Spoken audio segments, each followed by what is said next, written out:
Hello, welcome to my channel. ಇವತ್ತಿನ recipe ಏನಂದ್ರೆ onion paratha ಹೆಂಗೆ ಮಾಡೋದು ಅಂತ ನೋಡ್ಕೊಂಡು ಬರೋಣ. ಫಸ್ಟ್ ನಾವಿಲ್ಲಿ ಹಿಟ್ಟು ರೆಡಿ ಮಾಡ್ಕೊಳ್ಳೋನು. ಏನಿಲ್ಲ, ನಾನು ಗೋಧಿ ಹಿಟ್ಟಿಗೆ ಒಂದು ಸ್ವಲ್ಪ ಉಪ್ಪು ಮತ್ತು ನೀರು ಹಾಕ್ಕೊಂಡು ಕಲಿಸ್ಕೊಂಡು ಇಟ್ಕೊಂಡಿನಿ. ನಿಮಗೆ ಒಂದು ಸ್ವಲ್ಪ ಕಲರ್ ಚೇಂಜ್ ಇರಲಿ ಅಂದರೆ ಒಂದು ಸ್ವಲ್ಪ ಹಲ್ದಿ ಹಾಕೋರಿ, ಇನ್ನೂ ಸ್ವಲ್ಪ ಚೆನ್ನಾಗಿ ಕಲರ್ ಬರ್ತೈತಿ. ಇಷ್ಟು ಹಾಕ್ಕೊಂಡು ನೀವು ಹಾಫ್ ಆನ್ ಅವರ್ ಕಲಿಸ್ಕೊಂಡು ರೆಸ್ಟ್ ಮಾಡ್ಕೋಬೇಕಾಗತ್ತೆ. ಅಂದ್ರೆ ಪರಾಟ ಸಾಫ್ಟಾಗಿ ಚಲೋ ಬರ್ತಾವೆ. ಈಗ ಸ್ಟಫಿಂಗಿಗೆ ಏನೇನು ಬೇಕಂತ ನೋಡೋಣ. ಸ್ಟಫಿಂಗಿಗೆ ನಾ ಇಲ್ಲಿ ಆನಿಯನ್ ತೊಗೊಂಡಿನಿ. ಒಂದು ಸ್ವಲ್ಪ ಸಣ್ಣದಾಗಿ ಕಟ್ ಮಾಡ್ಕೋಬೇಕು, ಇಲ್ಲಾಂದರೆ ಪರಾಟ ಮಾಡುವಾಗ ಅದು ಹೊರಗೆ ಬರುತ್ತೆ, ಇಲ್ಲಾಂದ್ರೆ ಹರಿಯೋ ಚಾನ್ಸಸ್ ಇರುತ್ತೆ. ಸ್ವಲ್ಪ ಸಣ್ಣದಾಗಿ ಕಟ್ ಮಾಡ್ಕೊರಿ, ಚಾಪರ್ನ ಹಾಕ್ಕೊಂಡು ನೀಟಾಗಿ ಮಾಡ್ಕೊಂಡ್ರೆ ಸಾಕಾಗುತ್ತೆ. ಅದ್ರ ಜೊತೆ ನೀವು ಕೊರಿಯಾಂಡರ್ ಪೌಡ್ರ್ ಅದನ್ನು ಹಾಕೋಬೋದು, ಇಲ್ಲಾಂದ್ರೆ ಗರಂ ಮಸಾಲ ಡೈರೆಕ್ಟ್ ಯೂಸ್ ಮಾಡ್ಕೊರಿ. ಸ್ವಲ್ಪ ಚಾಟ್ ಮಸಾಲ ಹಾಕೋರಿ.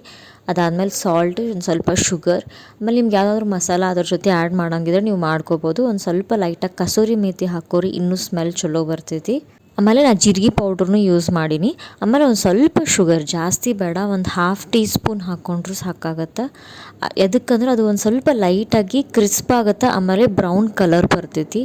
ಸ್ಟಫಿಂಗ್ ಯಾವ ರೀತಿ ಮಾಡ್ಬೇಕಂತ ನಾನು ಆಲ್ರೆಡಿ ನಿಮ್ಗೆ ವಿಡಿಯೋ ಒಳಗೆ ತೋರಿಸ್ತೀನಿ. ಆ ರೀತಿನ ನೀವು ಮಾಡ್ಕೋಬೋದು, ಅಥವಾ ನಿಮ್ಗೆ ಬೇರೆ ಯಾವ ರೀತಿ ಆದರೂ ಬರೋವಂಥರ ಇದ್ರೆ ನನಗೆ ಕಮೆಂಟ್ ಮಾಡಿ ಹೇಳ್ರಿ ನೀವು ಯಾವ ರೀತಿ ಮಾಡ್ತೀರಿ ಅಂತ. ನೋಡಿರಿ, ಇಲ್ಲಿ ಪರಾಟ ರೆಡಿ ಆಯ್ತು, ಈ ರೀತಿ ಕಾಣ್ತೈತಿ. ನಿಮ್ಗೆ ಇನ್ನೂ ಸ್ವಲ್ಪ ಬೇಕಂದ್ರೆ ನೀವು ಜಾಸ್ತಿ ಒಂದು ಸ್ವಲ್ಪ ಅಂದ್ರೆ ಸುಟ್ಕೋಬೋದು, ಇನ್ನೂ ಸ್ವಲ್ಪ ಕ್ರಿಸ್ಪ್ ಆಗುತ್ತೆ ಅಷ್ಟೇ. ಇಲ್ಲ ನಿಮ್ಗೆ ಸಾಫ್ಟಾಗಿ ಡಬ್ಬಿ ಕಟ್ತೀನಿ ಅಂದರೆ ಇಷ್ಟಾದ್ರೆ ಪರ್ಫೆಕ್ಟ್ ಆಗಿರುತ್ತೆ. ನೀವು ಡಬ್ಬಿಗೆ ಹಾರ್ಡ್ ಅನ್ಸಂಗಿಲ್ಲ. ಇದ್ರ ಜೊತೆ ನಾನು ಹಚ್ಕೊಂಡು ತಿನ್ನೋಕೆ ಒಂದು ಸ್ವಲ್ಪ ಮೊಸರು ಹಾಕೀನಿ. ಅಂದರೆ ಮಕ್ಳಿಗೆ ಕಟ್ತೀವಂದ್ರೆ ಒಂದು ಸ್ವಲ್ಪ ಡ್ರೈನೆಸ್ ಆಗುತ್ತೆ, ಅದರ ಸಂಬಂಧ ನೀವು ಮೊಸರು ಹಾಕಿದ್ರೆ ಭಾಳ ಚಲೋ. ಇಲ್ಲಾಂದ್ರೆ ನೀವು ಸಾಸ್ ಅಥವಾ ಹಿಂಗೇನಾದರೂ ಹಾಕಬಹುದು. ಆ್ಯಸ್ ಯೂಶ್ವಲ್ ಒಂದು ಡಬ್ಬ ಫ್ರೂಟ್ಸ್ ಅಂತ ಇದ್ದೇ ಇರುತ್ತೆ. ಅದ್ರ ಜೊತೆ ನಾನು ಇದನ್ನೊಂದು ಲಂಚ್ ಬಾಕ್ಸ್ ಅಂತ ಕಟ್ಟಿದ್ದೆ. ಯಾರೆಲ್ಲ ಈ ವಿಡಿಯೋ ಫಸ್ಟ್ ಟೈಮ್ ನೋಡಾತ್ರಿ ಪ್ಲೀಸ್ ಲೈಕ್ ಮಾಡ್ಕೊಂಡು ನೋಡಿರಿ, ಸಬ್ಸ್ಕ್ರೈಬ್ ಮಾಡಿರಿ. ಹಂಗೆ ನಿಮ್ಮ ಫ್ಯಾಮಿಲಿ ಫ್ರೆಂಡ್ಸ್ಗೆಲ್ಲ ಶೇರ್ ಮಾಡ್ಕೋಬೋದು.